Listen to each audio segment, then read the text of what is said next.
Cuentos del Abuelito. Hey guys, welcome back to another video. On this occasion, I'll be narrating a few scary stories from Reddit users. A big shout out to them for being okay with me narrating their stories. I'll leave their information down below in the description box. Now, I would like for all of you to share these stories with your family and loved ones. And also, I want to wish you all a very happy Halloween.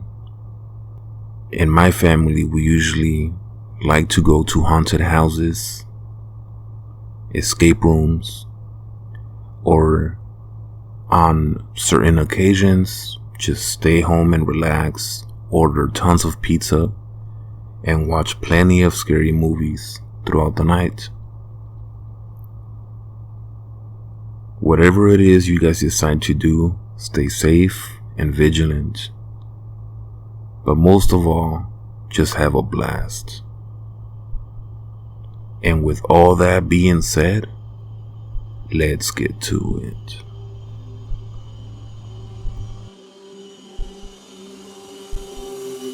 Last Halloween.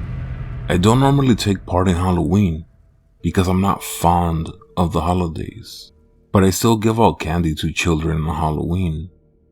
The day before Halloween, I had stocked up on candy to give away so I would have lots for little trick-or-treaters coming by. I live out of town, so we don't normally get that many trick-or-treaters. But whatever candy is not given out by the end of the night, I would normally eat. It had reached the time that trick-or-treaters would start coming out for candy, so I decided to stay in my living room. That way it would be easier for me to answer the door. I had gotten a few trick-or-treaters who had came with their parents, but not many. It came the time they would have gone home to count their candy or do whatever trick-or-treaters do after getting all the candy they wanted. So I didn't expect to get any more trick-or-treaters, especially from outside of town. Just when I was getting ready to go upstairs, my doorbell rang. I thought it was weird since it was already 11 p.m., but I didn't think too much into it. I went to the front door with my bowl of candy, and there was a kid in a Michael Myers costume. I said, "Cool costume," and handed him a handful of candy. Once I did, it looked at the candy for a while, and I was confused. I assumed it was being greedy and wanted more. I didn't mind though, so I handed it more candy. This time, it looked up at me for a second, then walked off. Weird, I thought before shutting my door and going upstairs. I had been laying in my bed on my phone for a few hours when I heard my back door being opened.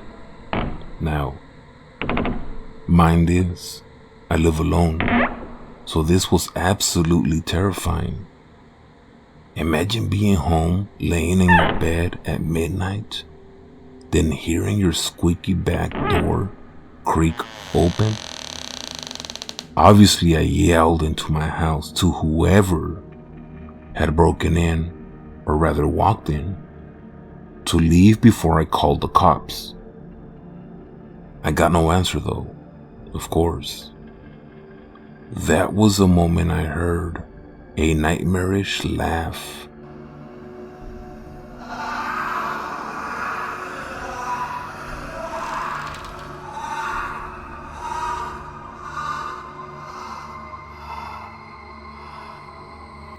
And they echoed through the whole house. However, I never heard anyone leave. I ran to my bathroom, it being the only door in my house with a lock in it. As soon as I was in there, I locked the door That's when I heard loud footsteps come upstairs.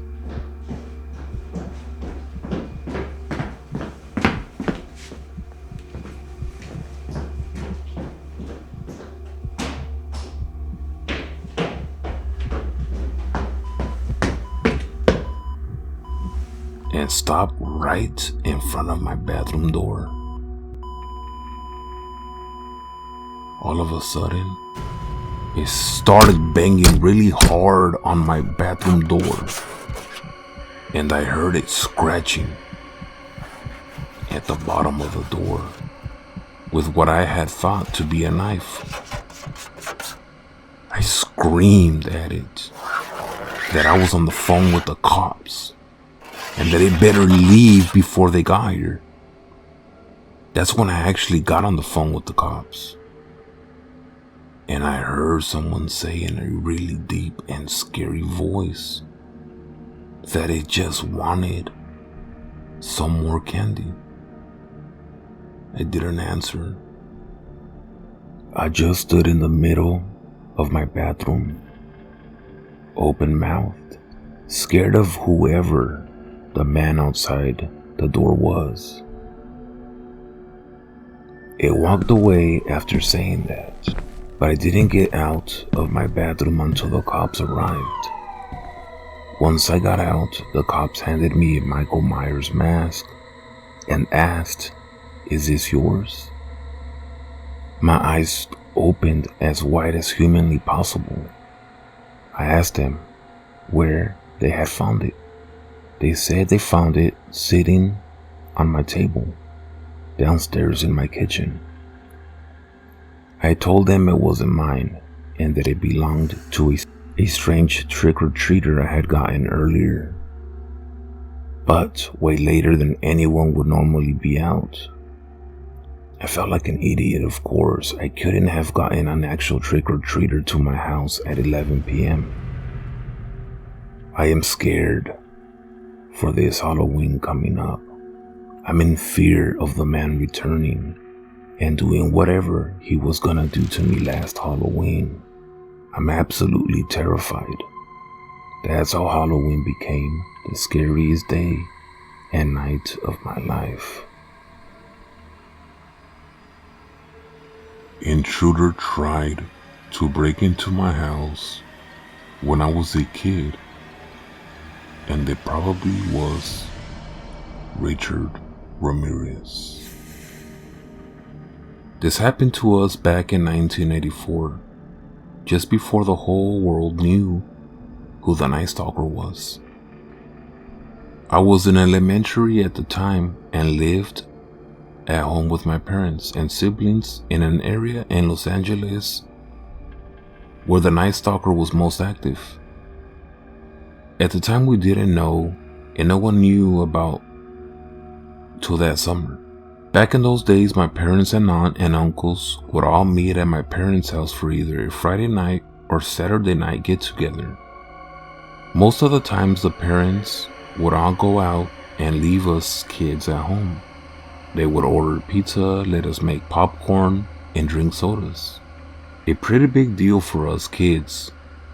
The oldest one among us at the time was probably my cousins, who were about 14 and 15. The rest of us were 13, and I was actually the youngest. One evening, all our parents and uncles came over, and they did the usual, order us pizzas, and I remember this as being the first time we had a VCR. We were actually the first family in our block to get a VCR. So us kids were to stay at home alone, and my cousin rented 2 movies. I think it was something like Halloween or Evil Dead. But that was a thing, to rent scary movies, turn off all the lights in the house, and watch scary movies in the complete dark. That night, our parents all left us kids at the house. Our old house had a built-on extra room like a den, family room. We had the old popcorn machine that used hot air to make popcorn. We also had pizza and sodas. It was all there.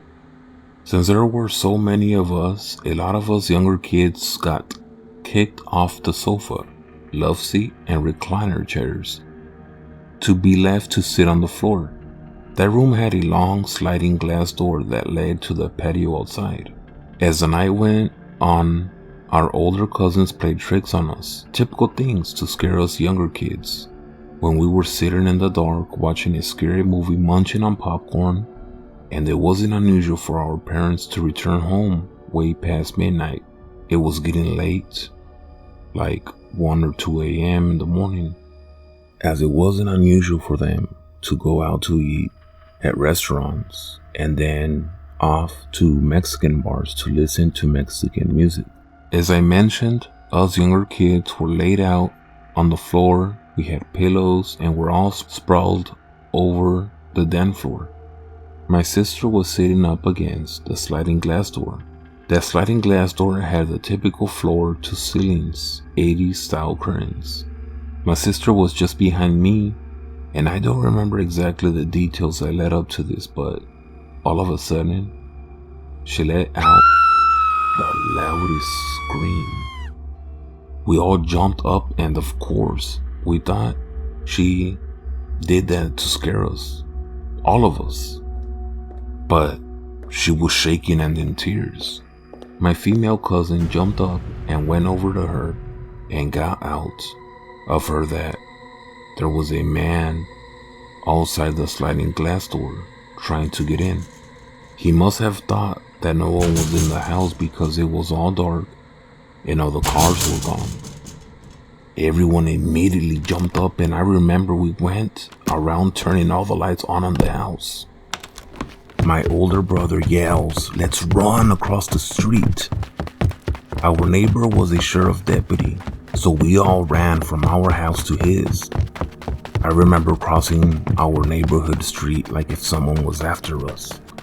We banged on the door, yelling, "We need help." His wife answered the door and let us in. And then our neighbor comes out from out of his bedroom. I remember he grabbed a revolver, and that thing looked huge. He also grabbed a flashlight and told his wife to call the station. We stayed with her inside the house, and shortly after, a couple of cop cars had pulled up. Sure enough, there was evidence that someone had jumped our brick wall fence and found tool marks on the sliding glass door. They asked my sister to describe the man, and she said, dark eye, tall, curly hair, skinny, and dressed all in black. By this time, our parents started to arrive at home. To all the commotion, the police kind of played it off as an attempted break-in and recommended keeping lights on like porch lights and a few lights inside the house. They said it was probably some random guy looking for some quick cash for drugs. Fast forward to that summer and the summer from hell when Los Angeles was in a heat wave, and it was the summer of the Night Stalker. He ended up killing someone that night, a neighbor of my mom's friend from church. To this day, I wonder if it was a Night Stalker who tried to break in to our house. Haunted cabin behind my house. This is a relatively old story that my dad has told me a few times over the years. But with Halloween coming up, it's been on my mind again. I myself have never been able to witness the house, though the description I've been given by multiple men 20-something years after seeing it gave me a very vivid mental image. To begin, I would like to mention that my father is a highly religious man, a preacher's son, and does not believe in ghosts or anything paranormal in the slightest. Nothing seems to spook him either, but he still swears up and down that he felt something unnatural that scared the shit out of him. Even just from mentioning the story to me on the rare occasion that he will bring it up. Back in the late 80s, he and a few friends would regularly hike over the waterfall creek bed behind our farm and would follow the trails up until they eventually met the frontage road off the interstate. Well, one night, they decided to take a different route, to go around the backside of another farmer's land, mostly to see the animals because they owned large pets that weren't common in the local area. Supposedly, after leaving the area and continuing into the woods at nights of all wonderful times, they managed to stumble upon what is described by all 5 men 20 years later as a Blair Witch look-alike house. It was a very, very old home, and my dad claims that just by looking at it gave him this anonymous feeling. But of course they had to go inside and check it out. Inside the house was a vintage cottage-style home that was probably built in the late 40s or early 50s, and the group was instantly met with writing and symbols in strange Latin-like languages, with a few English graffiti pieces that quoted a supposed satanic or pagan worship and ritual, with certain pieces describing how to sacrifice a human soul to some supposedly demonic deity. My father still claims to this day that certain symbols were painted on the walls in blood, while others were clearly spray paint. And I find it easier to believe because he also worked as a firefighter for years before this happened and had a lot of experience with having to see human blood and dismembered bodies on the freeway after car accidents.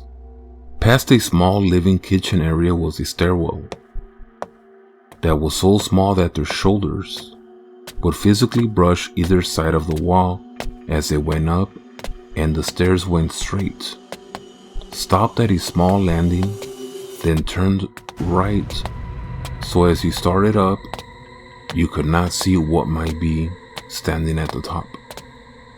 At the top of the stairs, a door led to a large attic-style bedroom, where actual chain, manacles, and locks hung from one of the walls near a circular window at the end of the room, which was also completely covered in weird symbols, graffitis, and now more obvious and frightening large dried puddles of blood that had seeped into the floors and walls. Allegedly, once they were upstairs investigating the room, they heard someone moving up the stairwell behind them quickly. But when they looked back, there was no one there. Everyone essentially told me that it sounded almost like heels clacking on the wood. And now, completely spooked, they rushed back down the stairs to see if someone was playing a prank on them and was hiding downstairs. Surprise, surprise, they found nothing and no new footprints in the dust and grime that they left on their way in. To keep things interesting, I met with each of the guys separately to ask them about what they remembered, expecting to maybe find a crack or something to prove that maybe they were exaggerating. But when I asked them, I got the same answer from each of them with no hesitation. They got the same details right down to the minute that they entered the house and the minute they left. But here's where it gets really strange. They left the house and for some unknown reason decided to try walking back from a different route, using a compass to approach from the east instead of the south. They did this test more than 10 times that night, walking from every possible route or direction, yet they always came out at the front entrance of the house, even when the compass and common knowledge of the area showed that it was physically impossible to be at the south end of the house when they moved in a straight line from the north, east, or west. There probably is some scientific explanation for it, but I haven't found one yet. These guys knew those woods literally like the back of their hand, and still do to this day. The final time that the guys came back and found themselves standing at the front of the door of the house, they began to feel physically verging on feverish and finally decide that it's time to give up.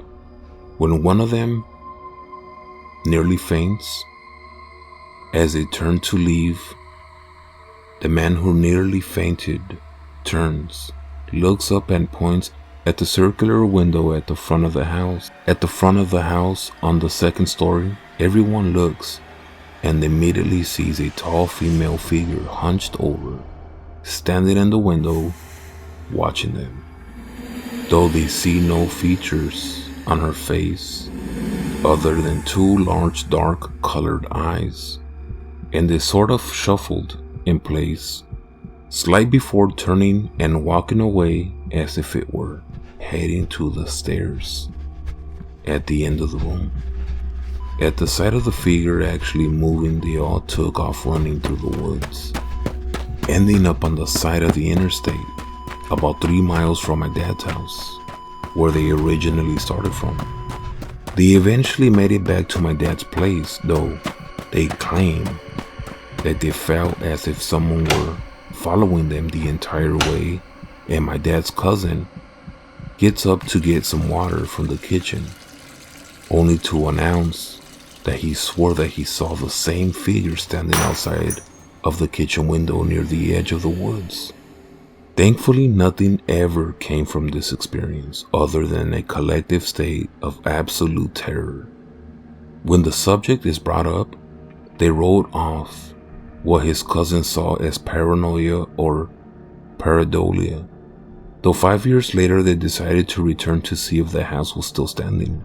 Miraculously, it had fallen in on itself and was nothing more than a pile of rubble, and they never went back. I always joke with my dad and would ask him what he would do if he went back and found the house standing the same way it had back then, trying to give him a reason to let me go and see the place for myself. But with trespassing laws being far more prevalent in today's times, it would be nearly impossible without either getting shot or going to jail, as it's not located in our property. I don't know. It always gives me the creeps thinking about it, but I never considered the story to be true until I did this little mock interview with all of the guys. And when I say that these grown men are scared to death by this story, I mean it. Seeing them get physically worked up and frightened by just telling the story really caused me to being less of a skeptic.